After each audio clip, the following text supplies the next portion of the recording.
হয়, মই বৰ্তমান উপস্থিত আছোঁ দৰং জিলাৰ দলগাঁৱৰ শিলবৰী গাঁও পঞ্চায়তৰ অন্তৰ্গত ২ নং কছাৰী ভেটিটো উপস্বাস্থ্য কেন্দ্ৰৰ সন্মুখত।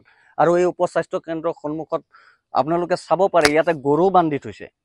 য'ত ৰাইজে চিকিৎসাৰ বাবে আহিব লাগে তাতে এনেদৰে গৰু বান্ধি থৈছে। য'ত এইখন উপস্বাস্থ্য কেন্দ্ৰ, য'ত গোহালিত পৰিণত হৈছে এইখন উপস্বাস্থ্য কেন্দ্ৰ। মই কেমেৰা পাৰ্চন সহযোগীক অনুৰোধ জনাম দৃশ্যখিনি দেখুৱাবৰ কাৰণে। এয়া ২ নং কছাৰী ভেটিটো উপস্বাস্থ্য কেন্দ্ৰৰ এক ভয় লগা ছবি, য'ত এনেকে বছৰ বছৰ ধৰি তলা ওলমি আছে এইখন স্বাস্থ্য কেন্দ্ৰত। য'ত ডক্তৰ নাই, নাৰ্ছ নাই, একো নাই। য'ত বৃহত্তৰ এইখন অঞ্চলৰ চিকিৎসাৰ বাবে এইখন উপস্বাস্থ্য কেন্দ্ৰ বনাই দিয়া হৈছিলে, কিন্তু এইখন উপস্বাস্থ্য কেন্দ্ৰ পৰিত্যক্ত অৱস্থাত এনেদৰে বছৰ বছৰ ধৰি পৰি থকা দেখিবলৈ পোৱা গৈছে। আৰু ইয়াৰে স্থানীয় ব্যক্তি আছে, মই তেখেতৰ পৰা কিছু মন্তব্য ল'বলৈ চেষ্টা কৰিম। কি ক'ব এইখন উপস্বাস্থ্য কেন্দ্ৰৰ এনেকুৱা ভয় লগা দৃশ্য দেখিবলৈ পাইছোঁ ইয়াতে আমি? যোৱা 2013 চনত 13-14 চনত এইখন উপস্বাস্থ্য কেন্দ্ৰ আমাৰ ২ নং কছাৰী ভেটি গাঁৱত স্থাপন কৰা হৈছিল। তাৰপিছৰ পৰা স্থাপন কৰাৰ বাহিৰে ইয়াতে বেলেগ একো কাম হোৱা নাই। না ডক্তৰ আছে, না নাৰ্ছ আছে। আজি 2013-14 চনৰ পৰা এই ডাঙৰ তলাটো ইয়াত ওলমি আছে।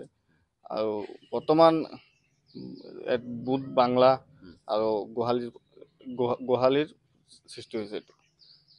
এইটো কিমান চনত স্থাপিত হৈছিল? 2013-14 চনত। তাৰপিছৰ পৰা ইয়াতে ডক্তৰ নাই, কেতিয়াও ডক্তৰ অহাও নাই বা কোনো স্বাস্থ্য বিভাগৰ কোনো মানুহে আমি আজিলৈকে দেখা নাই। ইয়াৰে যি স্থানীয় ৰাইজ আছে তেওঁলোকে চিকিৎসাৰ বাবে ক'ত যাবলগীয়া হয়? তেওঁলোকে চিকিৎসাৰ বাবে শিলবৰী স্বাস্থ্য কেন্দ্ৰত নহ'লে খাৰপিটিয়া যাব লগা হয়। যিহেতু খাৰপিটিয়া ইয়াৰ পৰা প্ৰায় 15-20 কিলোমিটাৰ দূৰত। হয় হয়, খাৰপিটিয়া ইয়াৰ পৰা 15-20 কিলোমিটাৰ দূৰত। আমি আশা কৰিছিলোঁ 2013-14 চনত যেতিয়া স্থাপন কৰিছিল যে আমাৰ প্ৰাথমিক চিকিৎসাটো এই উপস্বাস্থ্য কেন্দ্ৰত অনুষ্ঠিত কৰিব পাৰিম বুলি আমি আশাবাদী আছিল। কিন্তু বৰ্তমানলৈকে এজন ডক্তৰ বা নাৰ্ছৰো আমি আজিলৈকে দেখা নাই ইয়াত। কি ক'ব চৰকাৰক, কি ক'ব এই ক্ষেত্ৰত? চৰকাৰক মই অসম চৰকাৰ দৰং জিলা প্ৰশাসনক অনুৰোধ জনাওঁ যাতে আমাৰ এই উপস্বাস্থ্য কেন্দ্ৰখন মুকলি কৰি ডক্তৰ আৰু নাৰ্ছৰ ব্যৱস্থা কৰি ৰাইজৰ উপকাৰ কৰে।